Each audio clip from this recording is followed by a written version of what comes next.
മറ്റാരെങ്കിലും കാമിക്കുന്നവളോട്, വേറൊരാളോട് കാമമുണ്ടായിട്ട് ഉള്ളവളോട്, മറ്റൊരാളെ വിവാഹം കഴിച്ചവളോട്, അന്യ ശ്രേണിയിലുള്ളവളോട്, തൊഴിൽ, ഗോത്രം, സംസ്കാരം ഇവയിൽ വ്യത്യസ്തമായവളോട്. കാരണം അവളിതെടുത്ത് പുറത്ത് ഉപയോഗിക്കും നിങ്ങളെ തീർക്കാൻ. മനസ്സിലായില്ല? അങ്ങനെയുള്ളവളോട് അരുത്. യോനിമാർഗം വഴി അല്ലാതെ മറ്റന്യമാർഗങ്ങളിൽ ഒന്നും ലൈംഗികതയില്ല. ഇവിടെയാണ് ട്വിറ്ററിൽ ഒരു മഹാനുഭാവൻ എഴുതിയത്, പ്രോത്സാഹിപ്പിക്കേണ്ടത് ഹോമോസെക്ഷൽസിനെയാണ്. പണ്ട് വിഷ്ണുവും ശിവനും കൂടി ഈ പണി ചെയ്തിട്ടാണ് അയ്യപ്പൻ ഉണ്ടായത്. അയ്യപ്പൻ അങ്ങനെ അല്ല ഉണ്ടായത്. അയ്യപ്പൻ്റെ കഥ വൈദികമല്ല, പുരാണപ്രസിദ്ധമല്ല. ഇന്ത്യയിലെ അഗസ്ത്യ സങ്കേതങ്ങളുടെ, ഇന്ത്യയിലെ സിദ്ധ സങ്കേതങ്ങളുടെ ഏറ്റവും ഉയർന്ന കേന്ദ്രമാണ് ശബരിമല.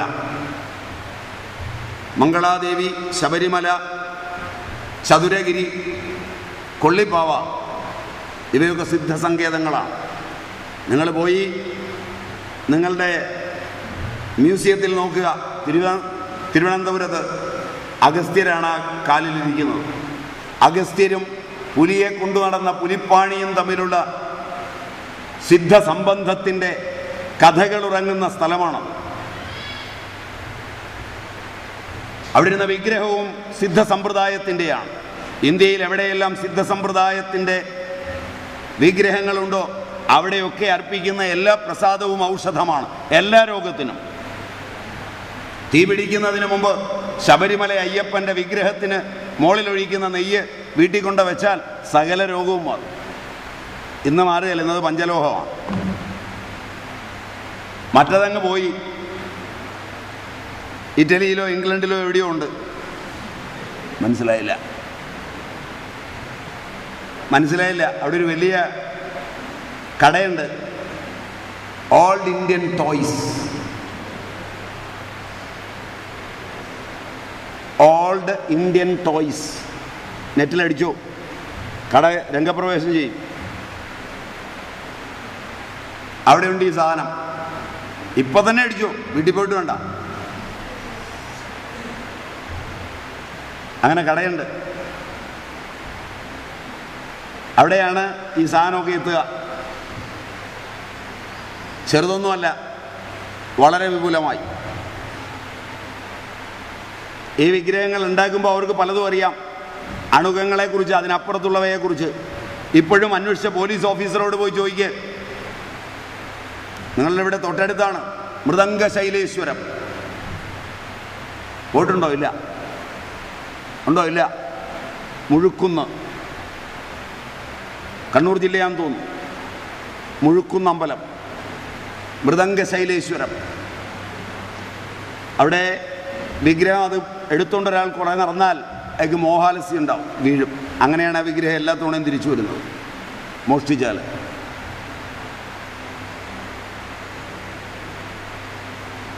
നവപാഷാണമൊക്കെ ആണെങ്കിൽ പൗർണമിക്ക് വേർക്കും.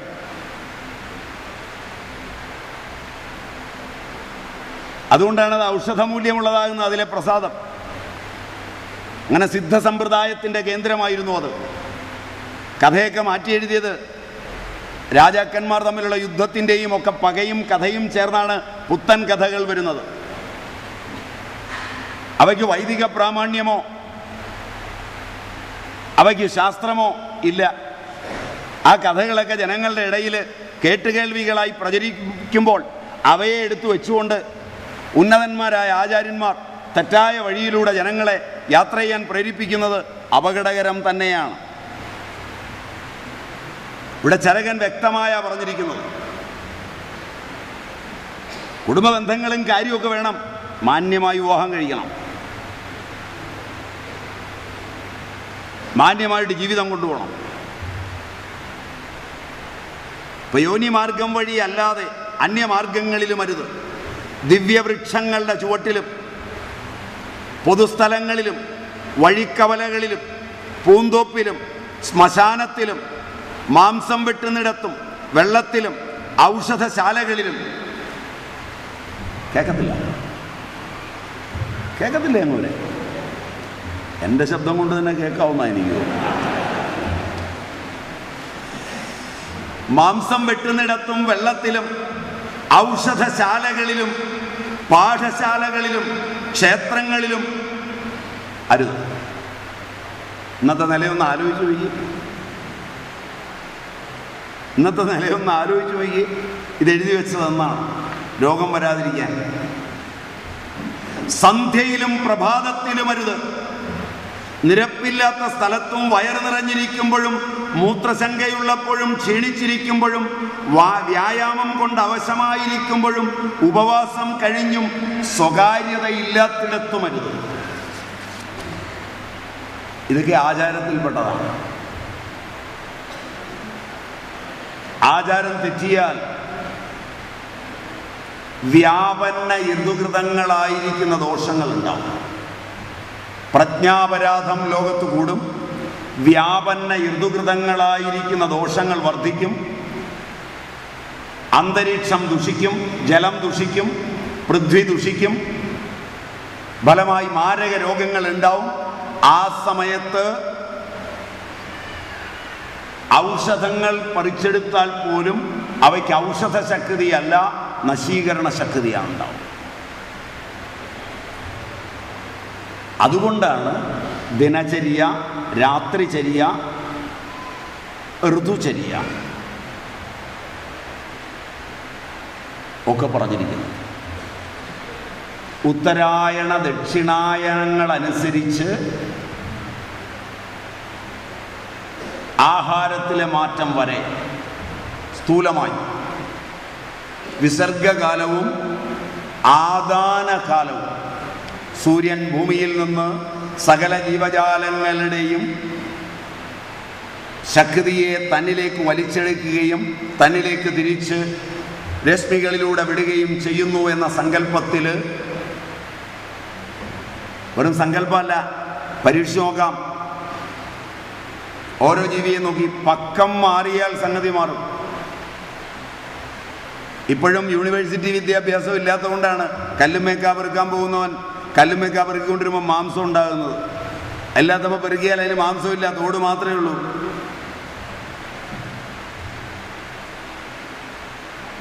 ഇവിടുത്തെ പുതിയ സോമില്ലുകളൊക്കെ വന്നപ്പോൾ തടി മേടിച്ച് വീട്ടിൽ കൊണ്ടുപോയി ഭംഗിയായിട്ട് വീടും കസേരയൊക്കെ പണിതാൽ പൊടിയാ. മനസ്സിലായില്ല? തേക്കായാൽ പോലും. അതിന് കാരണം കാലം നോക്കി വെട്ടാത്തതുകൊണ്ടാണ്. ഉള്ള മരുന്നെല്ലാം അടിച്ചു നോക്കും, മരുന്നിനെയൊക്കെ അത് അതിജീവിക്കും.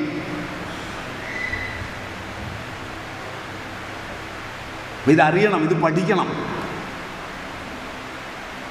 എന്നിട്ട് ജീവിതം ആരോഗ്യപൂർണ്ണമാക്കണം, തൻ്റെയും തൻ്റെ കുട്ടികളുടെയും.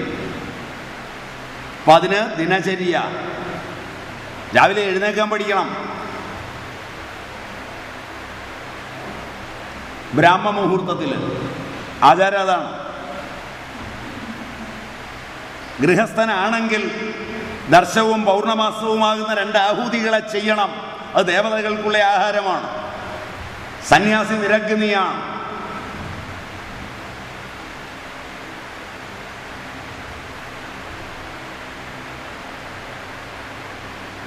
അതിഥിയെ പൂജിക്കണം, ആചാരമാണ്. ആഗ്രഹണം വേണം, പുത്തരി അനുഷ്ഠിക്കണം.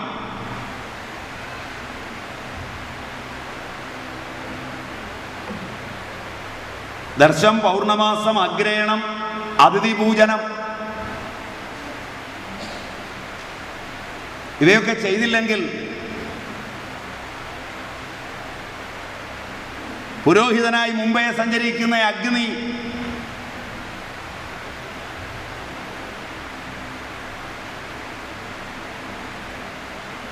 നിങ്ങളെ ആ വഴിയിൽ കൊണ്ടുപോകാതാകുമ്പോൾ 7 പരമ്പരകൾ, 7 തലമുറകൾ ആരോഗ്യമില്ലാത്ത ലോകങ്ങളിൽ, ആനന്ദമില്ലാത്ത ലോകങ്ങളിൽ, അനന്തങ്ങളായ ലോകങ്ങളിൽ പതിക്കും. ഇതാണ് ആചാരം.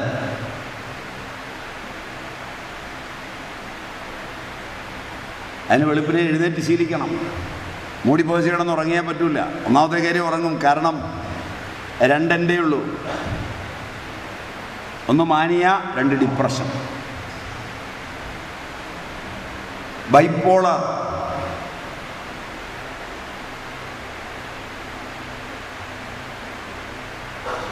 അതിലല്ല വീഴേണ്ടത്.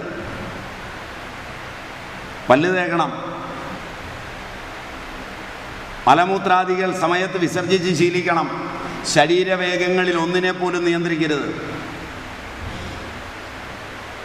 മാനസിക വേഗങ്ങളെ എല്ലാം നിയന്ത്രിച്ച് ശീലിക്കണം. തിരിച്ച ആധുനികർ മാനസിക വേഗങ്ങളെ മുഴുവൻ തുറന്നു വിടുകയും ശാരീരിക വേഗങ്ങളെ മുഴുവൻ നിയന്ത്രിക്കുകയും.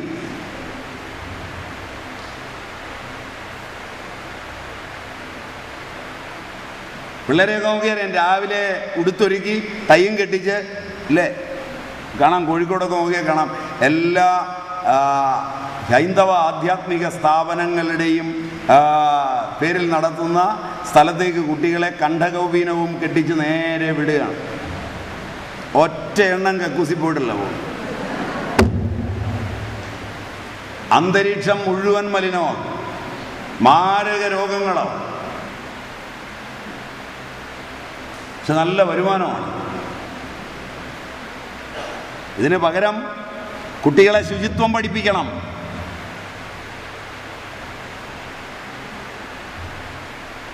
മലമൂത്ര വിസർജനമൊക്കെ കൃത്യമായി വേണം. ശരീരവേഗങ്ങൾ തടയരുത്. ആനപ്പുറത്തിരിക്കുമ്പോൾ തോന്നിയാൽ ഉടനെ കളയണമെന്നാ. മാനസിക വേഗങ്ങളായ മോഹം, മതം, മാത്സര്യം, ക്രോധം, കാമം മുതലായവയെ നിയന്ത്രിക്കണം. അവയൊക്കെ തുറന്നു വിട്ടിരിക്കുകയാണ്. കാമക്രോധ ലോഭമോഹ മത മാത്സര്യാദികളെല്ലാം, ആ വേഗങ്ങളെല്ലാം തുറന്ന് ശാരീരിക വേഗങ്ങളെല്ലാം നിയന്ത്രിച്ച് ജീവിക്കുന്ന മനുഷ്യത്വം നഷ്ടപ്പെട്ട ഒരു തലമുറ. അതാവരുത്. ആചാരങ്ങളെല്ലാം ഉണ്ടാവണം. ശകവർഷ കലണ്ടർ അനുസരിച്ച് ഋതു കലണ്ടറുണ്ട്. ഈഷദ്ഭേദം കേരളത്തിന് വരും. കേരളത്തിൽ ദക്ഷിണായന കാലം തുടങ്ങുന്നതിന് മുമ്പ് മഴ വരും. മനസ്സിലായില്ല. സൂര്യൻ അപ്പുറത്തെ പകുതിയിലേക്ക് പോയി സൂര്യനിൽ നിന്ന് ഭൂമിയിലേക്ക് രശ്മി സമൂഹങ്ങൾ കാര്യങ്ങളെ വിട്ടു തരുന്നതിന് മുമ്പ് കേരളത്തിൽ മാത്രം മഴ പെയ്യും. ഈ പ്രത്യേകത കൊണ്ടാണ് കേരളം ലോക ബയോഡൈവേഴ്സിറ്റികളിൽ പ്രധാനമായി തീർന്നത്. ഉത്തരായനത്തിലെ മഴയുടെ സൗഭാഗ്യം അതുതന്നെ രോഗത്തിനും കാരണമാണ്. അതുകൊണ്ടാണ് കേരളം ശ്രദ്ധിക്കാതെ വന്നപ്പോൾ മഴക്കാല രോഗങ്ങൾ കൂടിയത്. പണ്ട് കാലത്ത് മഴക്കാല രോഗങ്ങളില്ല. അതുകൊണ്ട് ഋതുവിനെ അറിയണം. ഓരോ ഋതുവിലെയും ജീവിത രീതി പഠിക്കണം. വളരെ വിപുലമാണ്. ശരകം, സുശ്രുതം, അഷ്ടാംഗ ഹൃദയം ഒക്കെ നിങ്ങൾക്ക് ഇതിനു വേണ്ടി മറിച്ചു നോക്കാം. ഋതുചര്യയും ദിനചര്യയും മുഴുവൻ ഞാൻ പറഞ്ഞാൽ ഒരു വിഷയം കൂടിയുണ്ട്, അത് തീർക്കാനാവില്ല. എന്നാൽ എനിക്ക് ഏറ്റവും ഇഷ്ടം ചരകത്തേക്കാൾ, സുശ്രുതത്തേക്കാൾ, വാഗ്ഭടത്തേക്കാൾ കാളിദാസനെയാണ്. ഈ കാര്യത്തിൽ ഏറ്റവും ഭംഗിയായി കാളിദാസരാണ് ഋതുസംഹാരം എഴുതിയിട്ടുള്ളത്. എങ്ങനെയാണ് ഋതുവിൻ്റെ മാറ്റത്തിൽ ജീവജാലങ്ങളെന്നും എങ്ങനെയാണത് സമീചീനമായി സൗഭാഗ്യപൂർണമാക്കാവുന്നതെന്നും ഒക്കെ കൃത്യതയോടെ പറഞ്ഞിട്ടുള്ളത്, മനോഹരമായ ഭാഷയിൽ പറഞ്ഞിട്ടുള്ളത് ഋതുസംഹാരത്തിലാണ്.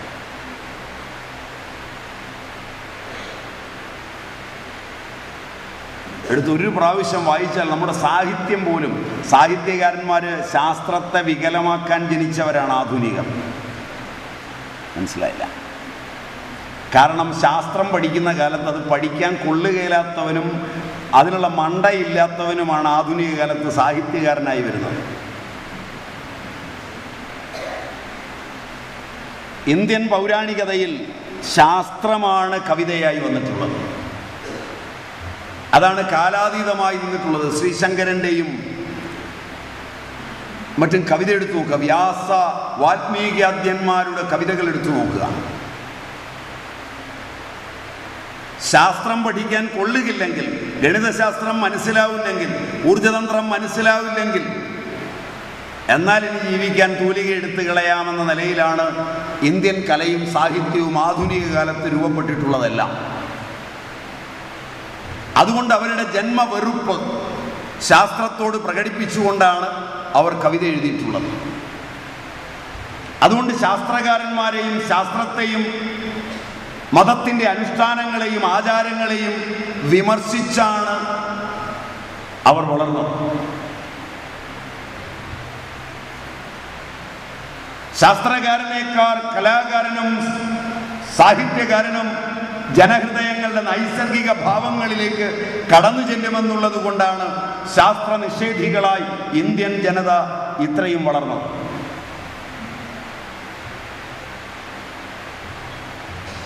ഇവിടെയാണ് കാളിദാസനും ഭവഭൂതിയും ഭാസനും ഒക്കെ വ്യത്യസ്തനാകുന്നത്. അതുകൊണ്ടാണ് അവരുടെ സാഹിത്യത്തിന് ശാസ്ത്രത്തിൻ്റെ പിൻബലമുള്ളത് കൊണ്ടാണ് അവ കാലാതീതമായത്. ഇന്നുള്ളവർ എഴുതുമ്പോഴാകട്ടെ അവരുടെ കാലത്ത് ഒരു സംഘടന ഉണ്ടാക്കി വീട്ടിൽ കൊണ്ട് വിൽക്കാനോ, ലൈബ്രറികൾ ഉള്ളതുകൊണ്ട് ഗവൺമെന്റിന്റെ ഗ്രാന്റ് വാങ്ങിച്ച് അവിടെ കൊണ്ട് കൂട്ടിവെക്കാനോ, അത് കഴിയുമ്പോൾ ഈ ചവറുകൾ അസ്തപ്രജ്ഞമാകാനോ അല്ലാതെ കാലാതീതമായി ഇവരെ ഓർക്കുകയോ നിലനിൽക്കുകയോ ചെയ്യുകയില്ല എന്ന പരമമായ സത്യം നിങ്ങൾ ഓർക്കേണ്ടതാണ്.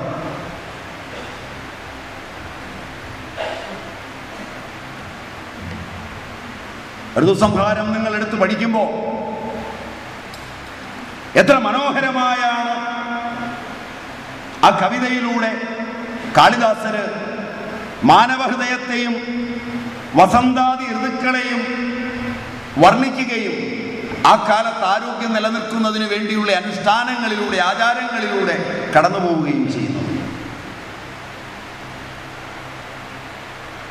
പിന്നെ ഒരിക്കൽ ഇതെല്ലാം ഈ 2 മണിക്കൂറിൽ തീർക്കാനാവില്ല, അല്ലെങ്കിൽ 3 മണിക്കൂറിൽ തീർക്കാനാവില്ല. അതുകൊണ്ട് പിന്നെ ഒരിക്കൽ വിളിച്ചാൽ നമുക്ക് ഋതുചര്യ, മനസ്സിലായോ എന്നറിയില്ല, ദിനചര്യ, രാത്രിചര്യ, ഋതുചര്യ, ഇതൊക്കെ പ്രത്യേകം പഠിക്കണം. രസാവഹവുമാണ്. ഇതെല്ലാം ആയുർവേദത്തിൻ്റെ ആദ്യ ഭാഗമായ സ്വസ്ഥവൃത്തത്തിലാണ് വരുന്നത്. ആയുർവേദം 2 ഭാഗമാണ്, സ്വസ്ഥവൃത്തമെന്നും ആതുരവൃത്തമെന്നും. സ്വസ്ഥവൃത്തം അനുഷ്ഠിച്ചാൽ രോഗമുണ്ടാവില്ല. അതനുഷ്ഠിക്കാതെ ആർക്കെങ്കിലും രോഗം വന്നാൽ അതിൻ്റെ പൂർവരൂപം, നിദാനം, സംപ്രാപ്തി, ആ സംപ്രാപ്തിയിൽ കോപം, സഞ്ചയം, കോപം, പ്രസാരണം, സഞ്ചയം, സ്ഥാനസംശ്രയം, വ്യക്തിഭേദം, അരിഷ്ടം, ഇവയൊക്കെ അടിസ്ഥാനപ്പെടുത്തി ചികിത്സയുണ്ടാവും. അത് ചികിത്സ തന്നെ 2ആയി പിരിഞ്ഞു നിൽക്കും. ഒന്ന് ഹേതു വിപരീതം, ഒന്ന് വ്യാധി വിപരീതം, മറ്റൊന്ന് തദർത്ഥകാരി, 3ആയിട്ട് പിരിയും. ഇതെല്ലാം വളരെ ശ്രദ്ധേയമായിട്ട് അവർ കൊണ്ടുപോയിട്ടുള്ളത്. നമുക്ക് അവസാന ഭാഗത്തേക്ക് വരാം. ആഹാരം. ആഹ്രിയന്ത ഇത്യാഹാര, കഴിക്കുന്നതൊക്കെ ആഹാരമാണ്. അവിടെയാണ് സപ്താന്ന സർഗത്തിന് വലിയ പ്രാധാന്യം വരുന്നത്. അതിൽ ലോകമാണ് വിപുലമായ ആഹാരം. അതുകൊണ്ട് കാണുക, കേൾക്കുക, സ്പർശിക്കുക. സമയമായോ? ആയാ പറയണേ, ആയാ പറഞ്ഞേരാ, 5 മിനിറ്റ് മുമ്പ് പറഞ്ഞാൽ. കാണുക, കേൾക്കുക, സ്പർശിക്കുക, മണക്കുക, നക്കുക, ഇങ്ങനെയുള്ള അനുഭവങ്ങളുണ്ട്. അതിനനുസരിച്ച് ശബ്ദ, സ്പർശ, രൂപരസഗന്ധാദി വിഷയങ്ങൾ ഇതാഹരിക്കുമ്പോൾ വളരെ സൂക്ഷിക്കണം. കാരണം നിങ്ങൾ ഏത് ശബ്ദം കേൾക്കുന്നു, ഏത് കാര്യം തൊടുന്നു, ഏത് രൂപത്തെ കാണുന്നു, ആ മാത്രയിൽ തന്നെ വാക്ക് എന്ന് പറഞ്ഞാൽ ശബ്ദസ്പർശ രൂപരസഗന്ധാദികൾ നിങ്ങളുടെ മനസ്സിനോട് ഇണചേരും. എന്നിട്ടൊരു ലോകം ഉണ്ടാക്കും. ആ ലോകത്തിൽ ജീവിക്കാൻ തുടങ്ങും.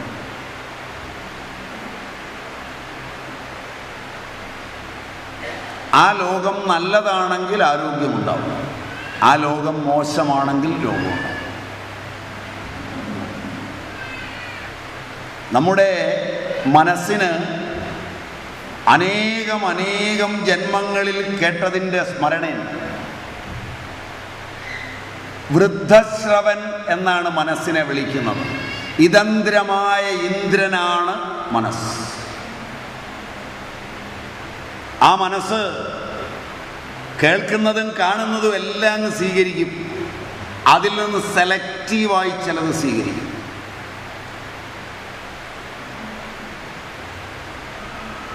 അവിടെയാണ് ഈ സ്നേഹിച്ച് വിവാഹം കഴിക്കുമ്പോഴൊക്കെ സൂക്ഷിക്കണമെന്ന് പണ്ടുള്ളവർ പറയുന്നത്. പെണ്ണ് മുമ്പിലേക്ക് തലമുടി ഇട്ടുകൊണ്ട് വർത്തമാനം പറഞ്ഞപ്പോഴായിരുന്നു സ്നേഹം തുടങ്ങിയത്. മനസ്സിലായില്ല? പെങ്കൊച്ച് മുമ്പിലോട്ട് തലമുടി എടുത്തിട്ട് അതിൻ്റെ അറ്റത്ത് ഇങ്ങനെ പിടിച്ചുകൊണ്ട് വർത്തമാനം പറയുമ്പോൾ ഏതോ ഒരു തരംഗം മനസ്സിൽ തട്ടിയിട്ടാണ് ഇവളെ കല്യാണം കഴിച്ചത്. വേറെ ഒന്നും നോക്കിയിട്ടില്ല. വിവാഹം കഴിച്ച് വീട്ടിൽ കൊണ്ടുപോയി കഴിഞ്ഞ് 2 കൊല്ലം കഴിഞ്ഞപ്പോൾ ഇവൻ പഠിപ്പിച്ചുകൊണ്ടിരിക്കുന്നിടത്തു നിന്ന് വന്ന ഇവൻ്റെ ഒരു ശിഷ്യ മുടി മുന്നോട്ടിട്ട് പതുക്കെ തിരിപ്പിടിപ്പിച്ച് കഴിഞ്ഞാൽ ഇവൾക്ക് ദേഷ്യം വരാൻ തുടങ്ങും. മനസ്സിലായില്ല? കുടുംബജീവിതം തെറ്റ്. അങ്ങനെ ആരെയെങ്കിലും കണ്ടാൽ സെലക്റ്റീവ് സ്ട്രക്ചറലിസം വരികയും ഉടനെ തന്നെ മനസ്സ് അതാണെന്ന് തീരുമാനിക്കുകയും ചെയ്യും. തീരുമാനിച്ചാൽ പിന്നെ രക്ഷയൊന്നുമില്ല. പിന്നെ തീരുമാനിച്ചത് സമർത്ഥിക്കാൻ ബുദ്ധി കൂട്ടുനിൽക്കുകയും സ്ഥാപിച്ചെടുക്കാൻ ശ്രമിക്കുകയും ചെയ്യുമ്പോൾ ലീല ഹോട്ടലിൽ കയറി തീരുക നിർത്തി. വേറെ ഒന്നും ചെയ്യാൻ പറ്റില്ല. മനുഷ്യൻ്റെ ഗതിയാണ്. അതുകൊണ്ടാണ് ആഹാരത്തെ സൂക്ഷിക്കണം. ആഹ്രിയന്ത ഇത്യാഹാരഃ. ആഹരിക്കുന്നതെല്ലാം ആഹാരമാണ്. ഞാൻ അത്താവും മറ്റുള്ളതെൻ്റെ ആഹാരവുമാണ്. നല്ല പരിശീലനം വേണം. ശബ്ദസ്പർശ രൂപരസഗന്ധാദികളിൽ ശക്തമായ അനുസന്ധാനം വേണം. അതാചാരം. നാദാനുസന്ധാനം, സ്പർശാനുസന്ധാനം. പ്രാണായാമമൊക്കെ സ്പർശാനുസന്ധാനമാണ്. രൂപാനുസന്ധാനം, ത്രാടകമൊക്കെ രൂപാനുസന്ധാനമാണ്. വിഷയങ്ങളുടെ അനുസന്ധാനം കൊണ്ട് വിഷയങ്ങളെ ആഹാരമെന്നറിഞ്ഞ് ശുദ്ധമാക്കി കഴിഞ്ഞവൻ എന്ത് കാണുമ്പോഴും ചലിക്കില്ല. അപൂർവമായ ഒരു അനുഗ്രഹമാണ്.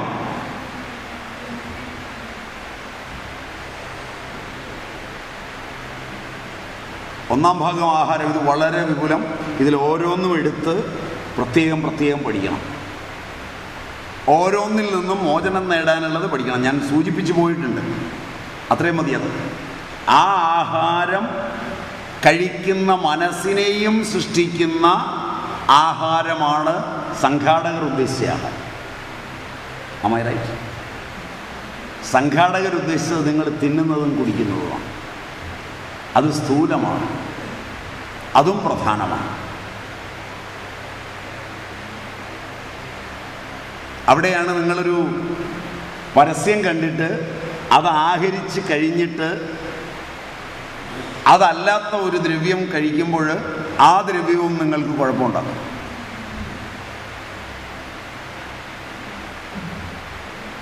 അവിടെയാണ് വലിയ അപകടം വരുന്നത്. മൈദ, ബ്രോയിലർ ചിക്കൻ ഇതൊക്കെ സ്ഥൂലമായി തന്നെ വളരെ അപകടകാരികളാണ്. പക്ഷെ ഡെയിലി ഇതിൻ്റെ പരസ്യവും കണ്ടിട്ട് ഇത് തിന്നണമെന്ന് ആഗ്രഹിച്ചിട്ട് നിങ്ങളിത് തിന്നുന്നില്ല എന്ന് പറഞ്ഞ് വീട്ടിൽ അരിമാവെടുത്ത് അരിമാവ് കൊണ്ടൊരു കോഴിയെ ഉണ്ടാക്കി പൊരിച്ച്, മനസ്സിലായില്ല, അതിനകത്ത് മാംസക്കൂട്ടുകളെല്ലാം ചേർത്ത് കഴിക്കുകയാണ്. ആശ്രമങ്ങളിൽ പലയിടത്തും ചെന്നപ്പോൾ അങ്ങനെയാണ്. അതുകൊണ്ട് മാധവൻകുട്ടി സാർ പറഞ്ഞപ്പോൾ എനിക്ക് ചിരി വന്നു. അദ്ദേഹവും അനുഭവിച്ചുകൊണ്ടായിരിക്കണം. ആശ്രമങ്ങളിലൊന്നും ഇപ്പോൾ കിച്ചൻ്റെ അടുത്തേക്ക് പോകാൻ പറ്റില്ല. വീര്യമുള്ള പദാർത്ഥങ്ങൾ മാത്രമേ ഉള്ളൂ. വെജിറ്റേറിയൻസിൻ്റെ വീടുകളിൽ ഒന്നും ചെല്ലാൻ പറ്റില്ല. മുഴുവൻ വീര്യമാണ്. വീര്യം ഔഷധവും രസമാഹാരവുമാണ്. ഇതാണ് അതിൻ്റെ ഫണ്ടമെൻ്റൽ. പറഞ്ഞാൽ മനസ്സിലായോ എന്നറിയില്ല. രസം ആഹാരമാണ്. മധുരം, പുളി, ഉപ്പ്, എരിവ്, ചവർപ്പ്, കയ്പ്, ഇത് രസങ്ങളാണ്. ഇത് ആഹാര പദാർത്ഥങ്ങളാണ് ഇതെല്ലാം. എന്നാൽ ഏലക്ക, ഗ്രാമ്പു, എലവങ്ങം ഇവയൊക്കെ ചേർക്കുമ്പോൾ വരുന്നത് വീര്യമാണ്. മനസ്സിലായില്ല? അത് രോഗം വന്നാൽ ഉപയോഗിക്കേണ്ടവയാണ്. ആരോഗ്യവാനായവൻ ഇവയെല്ലാം കൂടുതലായി ഉപയോഗിക്കുമ്പോൾ മാരക രോഗമുണ്ടാവും.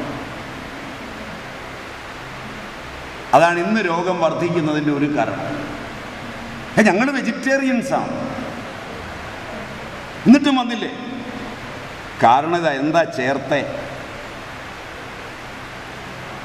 ഹോട്ടലിയറിങ് ആൻഡ് കാറ്ററിങ്ങിൻ്റെയും, എൻ്റെ ഓർമ്മ ശരിയാണെങ്കിൽ 1960-കളിൽ 1970-കളിൽ സമാദരണീയയായ മിസസ് കെ എം മാത്യു കേരളത്തിലെ സ്കൂളുകളിലെല്ലാം മനോരമയുടെ നേതൃത്വത്തിൽ ഒരു വർക്ക്ഷോപ്പ് നടത്തുകയും അതിൽ പുതിയ പാചക പദ്ധതി പരിശീലിപ്പിക്കുകയും പാചകത്തിന് ഗ്രന്ഥമെഴുതുകയും ചെയ്തതോടുകൂടി മോരിൽ വരെ വെള്ളുള്ളി ചേർത്ത് കാച്ചുന്ന പ്രയോഗം.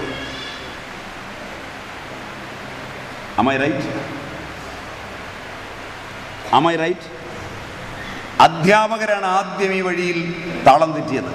അധ്യാപകർ തെറ്റിയാൽ, ശിക്ഷകൻ തെറ്റിയാൽ, ആശാൻ പിഴച്ചാൽ പിന്നെ എന്ത് സംഭവിക്കുമെന്ന് ഞാൻ പറയണ്ട.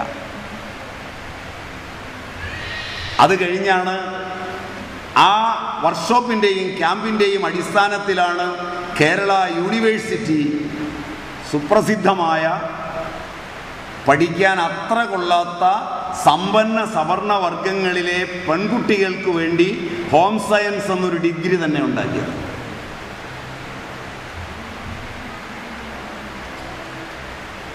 ഓർമ്മയുള്ളവരുണ്ടോ? Am I right? അതിലവർ വലിയ തലയെടുപ്പൊക്കെ കാണിക്കാൻ തുടങ്ങി, കാണുന്നതൊക്കെ ചേർക്കാൻ തുടങ്ങി. അതിപ്പോൾ ചാനലുകൾ ഏറ്റെടുത്ത് പരസ്യമായി കാണിക്കുകയാണ്. ചേർക്കാവുന്നതാണോ ചേർക്കുന്നത്? കഴിക്കാവുന്നതാണോ ഈ കൂട്ടി യോജിപ്പിച്ച് ഉണ്ടാക്കുന്നത്? കണ്ണി കാണുന്നതും കാലെ തടയുന്നതും എല്ലാം പൊടിച്ചും ഇടിച്ചും കൊണ്ടുവന്ന് അടുക്ക വെച്ചിട്ട് വാരി ഇങ്ങനെ ഇട്ട് കാണിച്ച് അതിൽ നിന്ന് വരുന്ന പുകയും നിറവും മണവും ഒക്കെ ഗംഭീരമായി പറഞ്ഞ് അതൊക്കെ വീട്ടിൽ അവിടെ കാണുന്ന അതേ സമയത്തുണ്ടാക്കി ഭർത്താവിലും മകനിലും പരീക്ഷിച്ച് അടുത്ത ആഴ്ച ആശുപത്രിയിൽ എത്തിക്കുന്ന വിജയകരമായ പദ്ധതി ഇന്ന് കേരളീയൻ്റെയാണ്. Am I right? അതിശയോക്തി വല്ലതും പറഞ്ഞെങ്കിൽ എന്നെ വെറുതെ വിടരുത്, തല്ലിയിട്ട് വിട്ടാണ്. പറഞ്ഞത് ശരിയാണെങ്കിൽ നിങ്ങളൊന്ന് ആലോചിച്ചാൽ മതി, വേറെ ഒന്നും ചെയ്യണ്ട. ഇത് സായിപ്പിൻ്റെ തെറ്റല്ല. ഒരൊറ്റ ഹോട്ടലിൽ സായിപ്പ് വരുന്ന ഒരൊറ്റ ഹോട്ടലിൽ സായിപ്പിന് ഭക്ഷണം വിളമ്പി വയ്ക്കുമ്പോൾ എരിവും പുളിയും ഉപ്പും പോലുമില്ല. പച്ചക്കറിയായി വേവിച്ച് വെച്ച്, മാംസമായി വേവിച്ച് വെച്ച്, ഒരു തൂളാനുള്ള ഒരെണ്ണത്തിനകത്ത് ഉപ്പ്, തൂളാനുള്ള ഒന്നിൽ മുളക് പൊടി, തൂളാനുള്ള ഒന്നിൽ ഏലക്കായുടെ പൊടി ഒക്കെ അവിടെ വെച്ചിട്ട് അവന് വേണമെങ്കിൽ തൂളി കഴിക്കുകയാണ് ചെയ്യുന്നത്. ഇതൊന്നും സായിപ്പിൻ്റെ കുറ്റമല്ല. തൊട്ടതിനെല്ലാം സായിപ്പിനെ ചീത്ത വിളിക്കരുത്. സായിപ്പിന് നിങ്ങളെയും എന്നെയും പലപ്പോഴും വിവരമുണ്ട്. അവൻ വരുന്ന ഓരോ ആവശ്യത്തിനാണ്. അവനവൻ്റെ രാജ്യത്തോടുള്ള സ്നേഹം കാരണം നിങ്ങളുടെ നാട്ടിലുള്ള നല്ലത് പലതും അടിച്ചുകൊണ്ട് പോകാനാണ് വരുന്നത്. അതിനവൻ പല ഉദ്യോഗത്തിൽ, പല രൂപത്തിൽ, പല വേഷത്തിൽ വരും. അവനവൻ്റെ മണ്ണിനോടും അവൻ്റെ നാട്ടുകാരോടും സ്നേഹമുണ്ട്. നിങ്ങൾക്കതില്ല.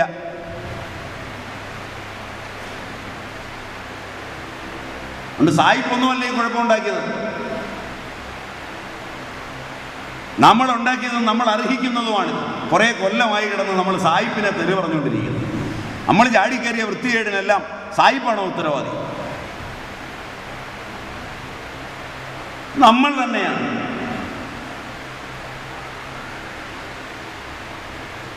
അതുകൊണ്ട് വീര്യമുള്ളതൊന്നും ആഹാരത്തിൽ പെടരുത്. തീരുമാനിച്ചാൽ ആരോഗ്യം ഉണ്ടാവും. രസമുള്ളതേ പെടാവൂ.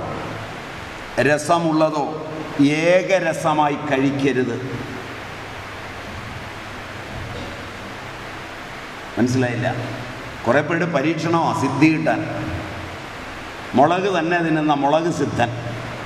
മനസ്സിലായില്ല? പുളി മാത്രം കഴിക്കുന്ന പുളി സിദ്ധൻ. മാരക രോഗങ്ങളാണ് ഇതിൻ്റെ ഫലം. ഭക്ഷണം ആരോഗ്യം കാക്ഷിക്കുന്നു എങ്കിൽ ഷഡ്രസം മധുരപ്രായം. ഇതാണ് ആഹാര നിയമം. ആഹാരത്തിൻ്റെ മാത്ര, ആഹാരം കഴിക്കുന്നവൻ്റെ അഗ്നിയുടെ ബലം, ആഹാരത്തിന് ഉപയോഗിക്കുന്ന വസ്തുക്കൾ, ആഹാരം കഴിക്കുന്ന കാലം, ഋതു, ദിനം, രാത്രി, ആഹാരം കഴിക്കാനിരിക്കുന്ന സ്ഥലം, ഇതൊക്കെ ആഹാരത്തിൽ പ്രധാനമാണ്. അല്ല, ആഹാരം എന്ന് പറഞ്ഞാൽ അതല്ല. ആഹാരത്തിൽ ഏറ്റവും പ്രധാനം അഗ്നിയാണ്. അഗ്നിക്ക് പചിക്കണം. അവിടെയാണ് ഏറ്റവും പ്രാധാന്യം. അഗ്നിയിൽ ഏറ്റവും നല്ല ആഹാരം ജഡരാഗ്നിക്ക്, ഭൂതാഗ്നിക്ക്, താത്വഗ്നിക്ക് പര്യാപ്തമാകുന്ന ഒരാഹാരം ചുട്ടെടുക്കുന്ന ആഹാരമാണ്. ഏറ്റവും നല്ലത് ചുട്ടെടുക്കുന്ന ആഹാരമാണ്. തീയിൽ നേരിട്ട് ചുടാം, ചൂളയിൽ ചുടാം. വടക്കേ ഇന്ത്യയിലൊക്കെ സുക്കാറൊട്ടി ഉണ്ടാക്കുന്ന കണ്ടിട്ടുണ്ടാവും. അകത്ത് പതിപ്പിച്ചു വെച്ച് കണ്ടിട്ടുണ്ടോയെന്നറിയില്ല. ഇത് ചൂളയിലാണ് ചുട്ടെടുക്കുന്നത്. ചൂളയിൽ ചുട്ടെടുക്കുന്നത് പറയുമ്പോൾ പഴയ കാലത്ത് ബ്രെഡും ബണ്ണും ഒക്കെ നല്ലതാണ്. ഗോതമ്പാണ്, ഇന്ന് കഴിക്കരുത്, മൈദയാണ്. ഗോതമ്പിൻ്റെ തവിടുമുമിയും കളഞ്ഞ് അലോക്സാൻ ചേർത്ത് സോഫ്റ്റാക്കി ബീറ്റ കോശങ്ങളെ ബാധിക്കും. ആ ബ്ലീച്ച് ചെയ്ത മൈദ ഒന്ന് കുടലിനെ വല്ലാതെ നശിപ്പിക്കും. അതിൽ നാരുകളില്ല, നാരില്ലാത്തതാണ്. രണ്ട്, ബീറ്റ കോശങ്ങളെ കൊല്ലുന്നതുകൊണ്ട് നേരത്തെ പ്രമേഹം ഉണ്ടാവും. അപ്പോൾ ചൂളയിൽ ചുട്ടെടുത്താലും ഈ വസ്തു നോക്കണം. ചൂളയിൽ ചുട്ടെടുത്ത ഗോതമ്പ്, അരി ഒക്കെ നല്ലതാണ്. ആഹാരപാകത്തിൽ ചൂള കഴിഞ്ഞാൽ ഒരു തവ, ഒരു ചട്ടി അടുപ്പത്ത് വെച്ച് നല്ല പോലെ പഴുപ്പിച്ച് അതിൽ ആ പഴുത്ത ചട്ടിയിൽ നേരിട്ട് അടയും മറ്റുള്ളതൊക്കെ ഉണ്ടാക്കുക. ഓട്ടടാന്ന് പറയും, കേട്ടിട്ടുണ്ടോയെന്നറിയില്ല. പഴയ കാലത്ത് കുട്ടികൾക്ക് ഉണ്ടാക്കി കൊടുത്തിരുന്നതാണ്. കാരണം അഗ്നിക്ക് സമാനമാണ്. ഇന്ന് അതിൻ്റെ സ്ഥാനത്ത് ഓട്ടടയും കാര്യവും കൊടുക്കുന്ന സ്ഥാനത്ത് പീഡിയാഷുവർ വാങ്ങിച്ചു കൊടുക്കുക. 1 വയസ്സിന്, 2 വയസ്സിന്, 3 വയസ്സിനൊക്കെ പീഡിയാഷുവർ ഡോക്ടർ കുറിച്ചതാണ്. അതിനകത്ത് മോളിബ്ഡീനമുണ്ട്. ക്രോമിയമുണ്ട്. ഇതൊക്കെ ശരീരത്തിന് വേണമെന്ന് പറഞ്ഞാൽ കൊടുക്കുന്നത്. ബാഹ്യലോകത്ത് നിന്ന് വരുന്ന മോളിബ്ഡിനം ലിവറിലെ കോപ്പറിൻ്റെ ജാരനാണ്. കോപ്പർ അലിച്ച് ദൂരം കളയും. വളരെ ചെറുപ്പത്തിൽ മാരക രോഗങ്ങളിലേക്ക് കുട്ടികൾ വീഴും. വളരെ മാരകമായ. കമ്പനി കൊടുത്ത കമ്മീഷൻ മാത്രമാണ് ഇതിന് വഴി. അല്പം വിവരമുണ്ടെങ്കിൽ തള കൊടുക്കില്ല. മോളിബ്ഡിനത്തിൻ്റെ ഒരു തരിമതി ഒരു പശു ചത്തുപോൻ. കോപ്പർ അരിച്ചു പോയിട്ടാണ് ചാകുന്നത്. ശരീരത്തിൽ ബയോകെമിക്കലായി സാധനങ്ങൾ കൊടുക്കുന്ന ബയോകെമിസ്ട്രിയുടെ പ്രയോഗമാണ് ഇന്ന് ഫുഡ്. ഭാരതം പണ്ടുണ്ടാക്കിയത് കോൺസ്റ്റിറ്റ്യൂഷണൽ ഫുഡാണ്. ഇതാ രണ്ടും തമ്മിലുള്ള അന്തരം. പ്രകൃതിക്കനുസരിച്ചുള്ള ആഹാരം. ജന്മപ്രകൃതി എങ്ങനെയോ അതനുസരിച്ചാണ് ഒരമ്മ ആഹാരം കൊടുത്തിരുന്നത്. വാദപ്രകൃതമാണോ, പിത്തപ്രകൃതമാണോ, കഫപ്രകൃതമാണോ, വാദപിത്തപ്രകൃതമാണോ, വാദകഫപ്രകൃതമാണോ, പിത്തകഫപ്രകൃതമാണോ, വാദപിത്ത കഫപ്രകൃതങ്ങൾ ഒന്നിച്ചുള്ളതാണോ? അതാണ് കോൺസ്റ്റിറ്റ്യൂഷണൽ. അവിടെ ആഹാരം കൊടുക്കുമ്പോൾ ഷഡ്രസം മധുരപ്രായം. മധുരം കൂടും. വീട്ടിലുള്ള തൂശനലയിടും. നാവ് മുറിച്ച് വെച്ച പോലെ. അതിൻ്റെ ഒരറ്റം മുതൽ ഉപ്പ്, ഉപ്പിലിട്ടത്, ഉപ്പേരി കണ്ടിട്ടുണ്ടാവും. ഇപ്പം അങ്ങനെ വിളമ്പാൻ അറിയാവുന്നവനൊന്നുമില്ല. എല്ലാം കൂടെ കൂട്ടിക്കുഴച്ച് പട്ടരുണ്ടെന്നത് കണ്ടാൽ ഗോഷ്ഠി അല്ലാതെ ഒന്നുമില്ല എന്ന് പറയുന്ന പരുവത്തിലാണ് ഇപ്പം ഇതെല്ലാം കൂടെ ചവിട്ടിക്കൂട്ടി അടിക്കുന്നത്. മറ്റതാ രസങ്ങൾ അറിഞ്ഞ് രസിച്ച് ആഹാരം കഴിക്കണം. ഇത് എറണാകുളം ഹോട്ടലിൽ ഒടുവിൽ കുഞ്ഞികൃഷ്ണമേനോൻ കയറിയ പോലാണ്. എട്ടാണ്ടായൊരു മോരുമുണ്ട് ശിവനെ, ചുണ്ണാമ്പു ചോറും പുഴുക്കൂട്ടം തത്തിടും ഉപ്പിലിട്ടതും അഹോ കൈപ്പേറും ഉപ്പേരിയും പൊട്ടച്ചക്കയിൽ മോരൊഴിച്ച് വഷളാക്കി തീർത്തോരു കൂട്ടാനും ഇമ്മട്ടിൽ ഭക്ഷണമുണ്ട് ഛർദി വരുമാർ എറണാകുളം ഹോട്ടലിൽ. ഈ പരുവത്തിലാണ് വീട്ടിലെ ഭക്ഷണം കഴിക്കാൻ പോയാൽ. അങ്ങനെയല്ല. ഭക്ഷണത്തിന് വളരെ ഇത് വേണം. അതിലൊന്ന് ചുട്ടെടുക്കുന്നത്, ചൂളയിൽ ചുട്ടെടുക്കുന്നത്, ഓട്ടുചട്ടിയിൽ ചുട്ടെടുക്കുന്നത്, എണ്ണ തൊട്ട് പുരട്ടി വറക്കുന്നത്. അപ്പം, ദോശ ഒക്കെ. അത് കഴിഞ്ഞാൽ നല്ലത് എണ്ണയൊഴിച്ച് കടുക് വറുത്തെടുക്കുന്ന ഉപ്പുമാവൊക്കെ. അത് കഴിഞ്ഞാൽ എണ്ണയിൽ പൊരിച്ചെടുക്കുന്ന പൂരിയുമൊക്കെ. പക്ഷെ അവിടെ എണ്ണ രണ്ടാമത് ചൂടാക്കരുത്. ഒരു പ്രാവശ്യം വറുത്തെടുത്ത് കഴിഞ്ഞാൽ ആ എണ്ണ ഉപയോഗിക്കാം. പഴയ അമ്മമാർ പപ്പടം കാച്ചി എണ്ണയൊക്കെ ഉപയോഗിക്കും. അത് ഉള്ളിലെ മുറിവുകളൊക്കെ ഉണങ്ങും. വളരെ നല്ലതാണ്. പക്ഷെ അത് കാർബണായി കഴിഞ്ഞാൽ കോശങ്ങളെ നശിപ്പിക്കും. അതുകൊണ്ടാണ് അവർ കരിഞ്ഞതൊന്നും കഴിക്കില്ല. അവർ ആ എണ്ണ ഒരു പാകത്തിന് തിളച്ച് നിൽക്കുന്ന എണ്ണയാണെങ്കിൽ ചോറിൽ ഒഴിച്ച് കഴിക്കും. നല്ല സ്വാദുമാണ്. അതിൽ പ്രത്യേകിച്ച് സ്കൂളിലൊക്കെ പോയിട്ട് വരുമ്പോൾ പഴയ കുട്ടികൾ സ്കൂളിൽ നിന്ന് എത്തുമ്പോഴേക്ക് വല്യമ്മ ആ പപ്പടം കാച്ചിയ എണ്ണയും ആ മെഴുക്കുരട്ടി ഉണ്ടാക്കിയ മെഴുക്കുരട്ടി പറ്റിയിരിക്കുന്ന ചീനച്ചട്ടിയിലെ പറ്റിയിരിക്കുന്ന മെഴുക്കുരട്ടിയും ഒക്കെ ചേർത്ത് നല്ലപോലെ നല്ല തവിടുള്ള അരിയുടെ ചോറ്, പഴനെല്ലിൻ്റെ അരി, നല്ലപോലെ പപ്പടവും പൊടിച്ചിട്ട് കുഴച്ച് ഉരുട്ടി ഉരുളകളായി വെച്ചിരുന്നാൽ 4 മണി വിട്ട് വരുമ്പോൾ അതിൽ 2 എണ്ണം അടിച്ചു കഴിയുമ്പോൾ ആരോഗ്യവും ആനന്ദവും പൈതൃകവും എല്ലാം സമുജ്വലമായി ഉണ്ടാവും. അങ്ങനെ കഴിക്കുന്ന ഒരുവന് അന്യൻ്റെ വീട്ടിൽ ചെല്ലുമ്പോൾ അറപ്പ് തോന്നും കഴിക്കാൻ. അപ്പോൾ അവൻ്റെ നാവും ഇതുമെല്ലാം മര്യാദയായിരിക്കും. അവൻ പറയുന്ന വാക്കുകൾ മര്യാദാമസൃണമായിരിക്കും. അങ്ങനെ ഒരു ജലപ്പിശാചിൻ്റെ കീഴിൽ വളരാൻ ഭാഗ്യമുണ്ടാവണം.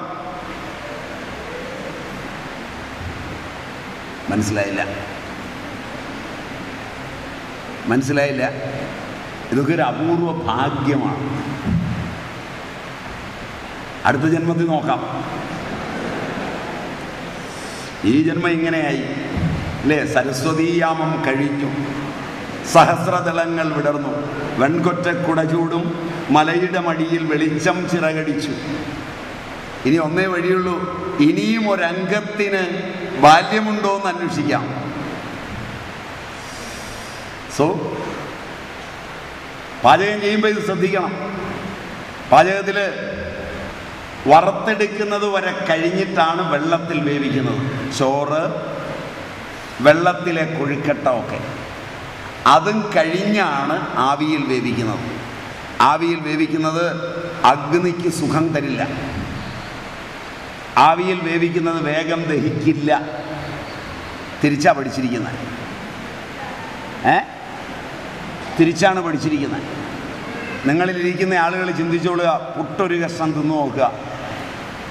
രാവിലെ പുട്ട് കഴിച്ച ദിവസം വിശപ്പ് വരാൻ എത്ര നേരം എടുക്കും നോക്കുക. ശരിയല്ല. പുട്ട് കഴിച്ചവൻ നോക്കുക, ചിലർക്കെങ്കിലും നെഞ്ചുരുക്കം ഉണ്ടാവും. എന്നിട്ടും